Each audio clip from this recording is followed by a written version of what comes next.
दस्तक।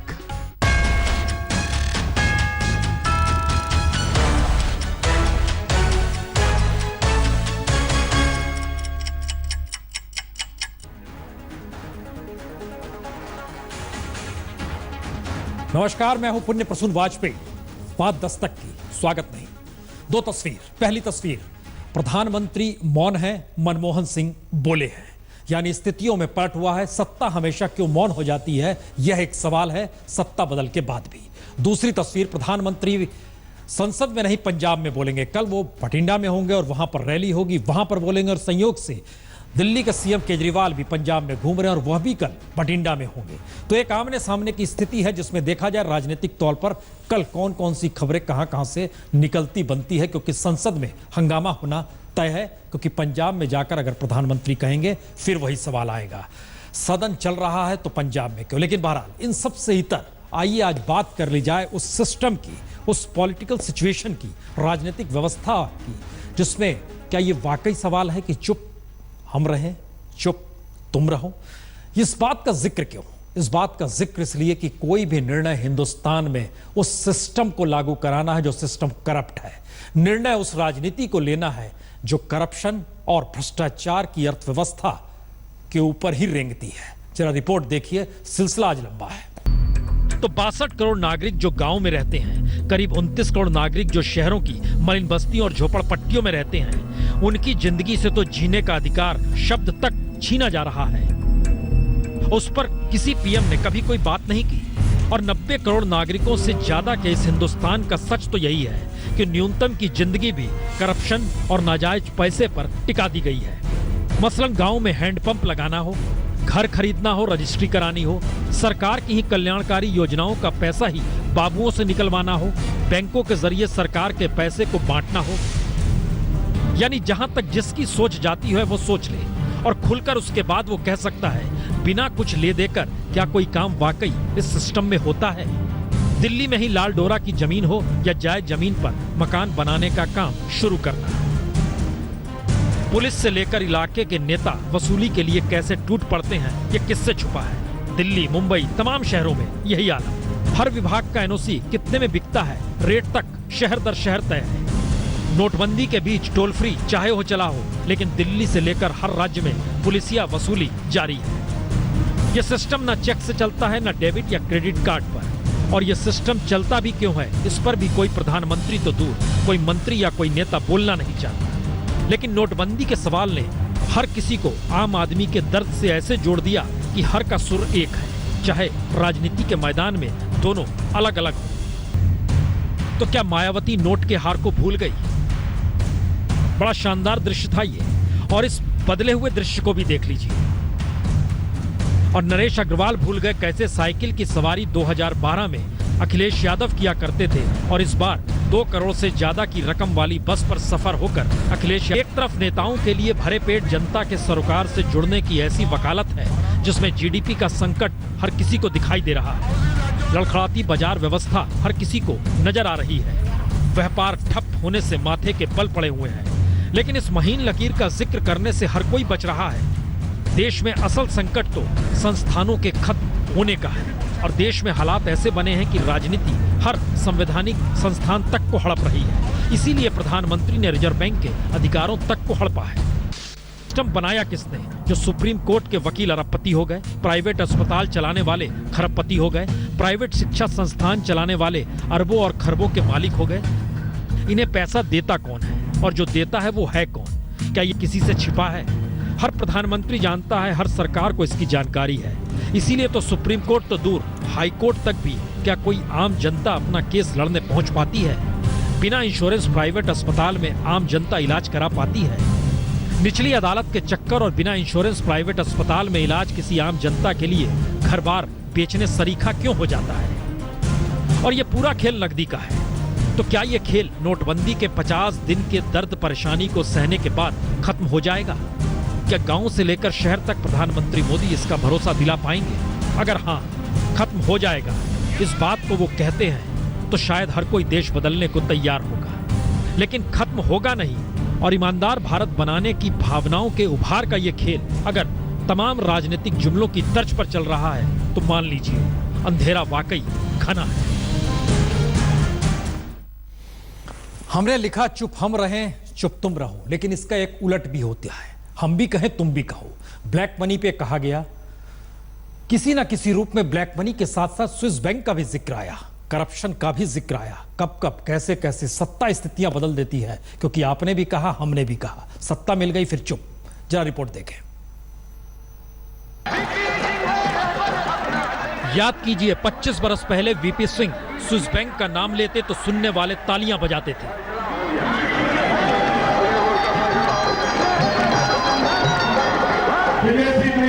और 25 बरस बाद नरेंद्र मोदी ने 2014 में जब स्विस बैंक में जमा काले धन का जिक्र किया तो तालियां भी बजी, नारे भी लगे।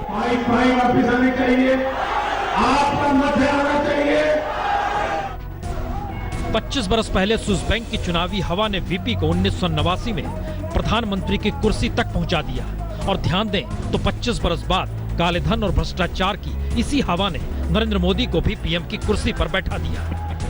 25 बरस पहले खुले तौर पर वीपी सिंह ने बफोर्स घोटाले के कमीशन का पैसा स्विस बैंक में जमा होने का जिक्र अपनी हर चुनावी रैली में किया।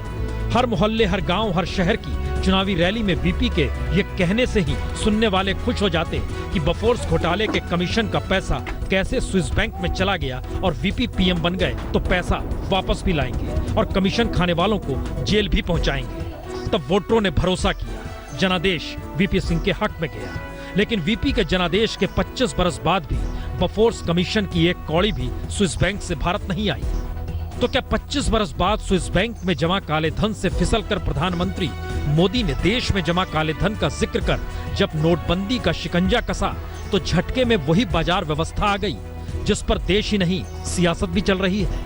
क्योंकि देश की इकोनॉमी चलाने वाले राजनीति, कॉर्पोरेट, औद्योगिक घराने, बिल्डर से लेकर खेल और सिनेमा तक के धुरंधर हैं। इतना ही नहीं, ड्रग घोटाले, अवैध हथियार से लेकर आतंक और उग्रवाद तक की थ्योरी के पीछे बंदूक की नली से निकलने वाली सत्ता भी अगर काले धन पर जा टिकी है तो फिर नकेल कसने का तरीका नोटबंदी से कैसे निकलेगा?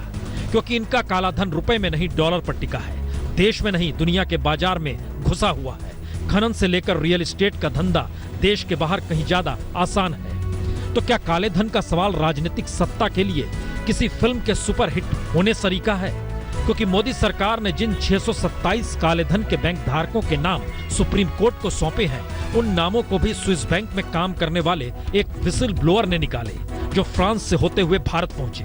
और इन्हीं नामों को सामने लाया जाए इस पर पहले मनमोहन सरकार तो अब मोदी सरकार उलझी है। जी, नाम कोई नहीं बताता।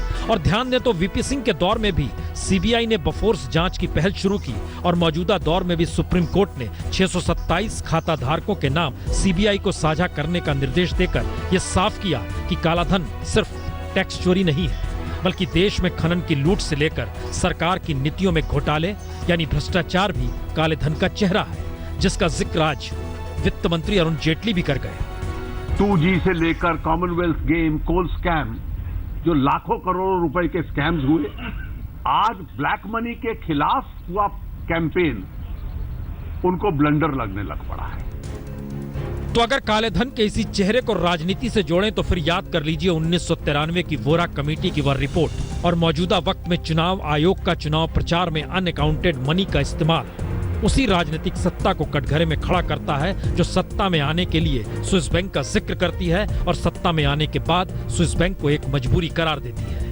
ये सवाल इसलिए बढ़ा क्योंकि कालाधन चुनावी मुद्दा हो और कालाधन ही चुनावी प्रचार का हिस्सा बनने लगे तो फिर कालाधन जमा करने वालों के खिलाफ कार्रवाई करेगा कौन, नाम बताएगा कौन? और दूसरा सवाल, जब देश की आर्थिक नीतियां ही काले धन बनाने वाली हो तो फिर व्यवस्था का सबसे बड़ा पाया तो राजनीति ही हो जाएगी।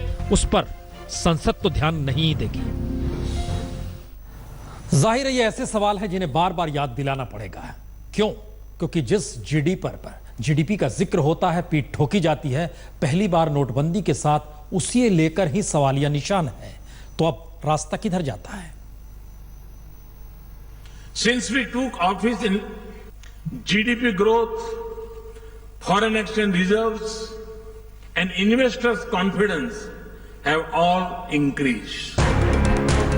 तो जीडीपी के जिन बेहतरीन आंकड़ों को विकास का आधार बताते हुए प्रधानमंत्री मोदी अपनी पीठ हर जगह ठोकते रहे, विकास के वही आंकड़े अब कटघरे में हैं। दरअसल वित्तीय साल 2017 के लिए देश की जीडीपी होगी कितनी, इसका पूर्व आकलन करने वाली हर क्रेडिट एजेंसी ने अपना अनुमान घटा दिया है। एम्बिट कैपिटल जैसी एजेंसी का तो मानना है कि 6.8% के बजाय अब देश की जीडीपी की विकास दर सिर्फ 3.5% होगी, यानी लगभग आधी। तो क्या दुनिया की इकोनॉमी से इतर प्रधानमंत्री मोदी के जहन में कोई वैकल्पिक इकोनॉमी रेंग रही है? अगर ऐसा है तो बेहतर है, लेकिन लगता नहीं है, क्योंकि यह वही जीडीपी है जिसे दिखाकर भारत ने विदेशी निवेशकों को आकर्षित किया और डोनाल्ड ट्रंप ने प्रचार के दौरान भारत की तारीफ ये कहते हुए की कि भारत की विकास दर शानदार है। High representatives of India, they're growing at 8%. We are growing, our last report came out, and it's right around the 1% level, and I think it's going down. लेकिन नोटबंदी के ऐलान के बाद अगर भारत की विकास दर ही प्रभावित हो जाएगी तो फिर रास्ता देश का निकलेगा कैसे, या अगर उलझेगा तो उसे पटरी पर लाएगा कौन? क्योंकि नोटबंदी से देश की अर्थव्यवस्था प्रभावित तो हो रही है, और सवाल यह भी है कि अर्थव्यवस्था की विकास दर अगर अनुमानों के मुताबिक वाकई गिर गई तो सुधरेगी कैसे, ये बताने वाला भी कोई नहीं है। अगर देश की जीडीपी के चमकदार आंकड़ों का अब कोई मतलब नहीं, यानी आंकड़ों के आधार पर कम से कम अब विदेशी निवेशकों को बुलाना मुश्किल होगा, तो दूसरा, गिरती विकास दर के बीच अर्थव्यवस्था से जुड़ी दूसरी चुनौतियां सरकार के लिए परेशानी का सबब बनेगी। सवाल सिर्फ सरकार का नहीं, सरकार की अर्थव्यवस्था के मातहत चलने वाले देश का भी है, क्योंकि रुपया 3 बरस में न्यूनतम स्तर पर आकर खड़ा हो चुका है। विदेशी पूंजी बाजार से लगातार स्थिति बिगड़ रही है, जिसे संभालने के लिए रिजर्व बैंक को रोजाना करोड़ों डॉलर झोंकने पड़ रहे हैं। यानी मौजूदा वक्त में बेहतरीन मानसून, कच्चे तेल की कम कीमत, जीडीपी को लेकर शानदार अनुमान, भरे विदेशी मुद्रा भंडार और नियंत्रित महंगाई, ये तमाम बातें दरकिनार, और इन सब से बड़ा जुआ नोटबंदी का। लेकिन इस बिसात पर सरकार का एक भी गलत दाव सिर्फ सरकार के लिए परेशानी का सबब होगा, या कहें चुनाव में जनता तय करेगी, ये बोलना शायद बहुत बड़ी भूल होगी। क्योंकि मौजूदा वक्त में दुनिया जिस अर्थव्यवस्था के आश्रय चलती है, भारत भी उसी लीक पर चल रहा है। तो या तो मौजूदा सरकार के पास वाकई कोई वैकल्पिक अर्थव्यवस्था का विजन हो। देश की मुश्किल सिर्फ इतनी नहीं है, मुश्किल तो यह भी है कि जो गरीबी रेखा की लाइन क्या हो, इसे इकोनॉमिस्ट या डाइट्रिशियन नहीं तय करते, पॉलिटिक्स इस देश में तय करती है। और पॉलिटिक्स क्या, संस्थान जितने भी हैं, चाहे वो संवैधानिक संस्थान हो या आरबीआई, अब सत्ता ही उसे संभाल रही है। स्थिति यही है। तो क्या रघुराम राजन से जाते ही रिजर्व बैंक की कमान जिन उर्जित पटेल के हाथ में आई, वो न केवल पूरी तरह सत्ता के इशारों पर काम कर रहे हैं, बल्कि सत्ता को ये बताने में भी हिचक रहे हैं कि गलत और सही है क्या। क्योंकि याद कीजिए तो रघुराम राजन ने अपने रिटायरमेंट से एक दिन पहले क्या कहा था। In order to fulfill his or her task of maintaining macro stability, you have to have the ability to say no. जी, स्वायत्तता और ना कहने के अधिकार की रक्षा राजन ने तो यह हमेशा किया। इस वजह से उनकी तनातानी देश के वित्त मंत्री से खुलकर दिखाई भी थी। तो देश की इकोनॉमी में अंधों में काना राजा कहते हुए सरकार को कटघरे में खड़ा करने से भी रघुराम राजन चूके नहीं। चौंकाने वाली बात तो ये कि पूर्व वित्त मंत्री पी चिदम्बरम ने एक इंटरव्यू में कही, वो ये कि यूपीए के दौर में भी 500 और 1000 के नोट को बंद करने का प्रस्ताव रिजर्व बैंक को दिया गया था। लेकिन उस वक्त रिजर्व बैंक के गवर्नर रघुराम राजन ने इस प्रस्ताव को ये कहते हुए खारिज किया था कि इससे होने वाली परेशानी इससे होने वाले फायदों से कहीं ज्यादा हो जाएगी। 500 रुपए और 1000 रुपए के करेंसी नोट लीगल टेंडर नहीं रहेंगे। तो सवाल सीधा है, क्या देश की केंद्रीय बैंक को सत्ता ही निर्देशित और नियंत्रित कर रही है? क्योंकि नोटबंदी का ऐतिहासिक फैसला भले सरकार का हो और भले रिजर्व बैंक की इसमें सहमति हो, लेकिन इस फैसले को अमली जामा पहनाने की जिम्मेदारी आरबीआई की ही होती है। एक झटके में 86% नकदी को हटाने और सिर्फ 14% से अर्थतंत्र को चलाने से होने वाली असल दिक्कतों से तो सरकार को वाकिफ रिजर्व बैंक ही करा सकती है। और रिजर्व बैंक बोर्ड में इस फैसले पर चर्चा हुई ही नहीं थी और रिजर्व बैंक की तैयारियां नहीं थी, ये दिख तो रहा है।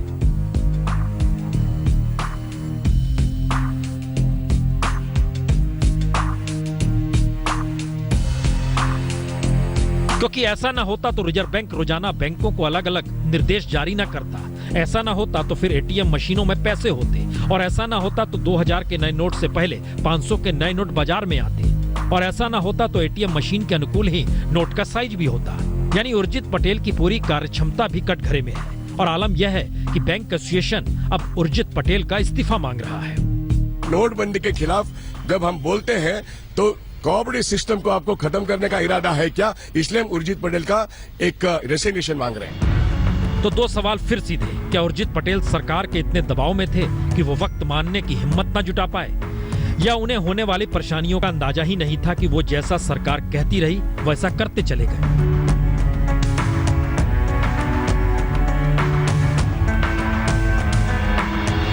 हो जो भी, लेकिन नोटबंदी के फैसले के बीच रिजर्व बैंक की भूमिका ने रिजर्व बैंक की प्रासंगिकता को ही कटघरे में खड़ा कर दिया है, क्योंकि अगर सत्ता के आगे घुटने टेक कर केंद्रीय बैंक बैठ जाएगा तो फिर रिजर्व बैंक का मतलब है क्या, और अगर बैंकिंग प्रणाली से ही आम जनता का भरोसा उठ जाएगा तो फिर आने वाले वक्त में बैंक जाएगा कौन?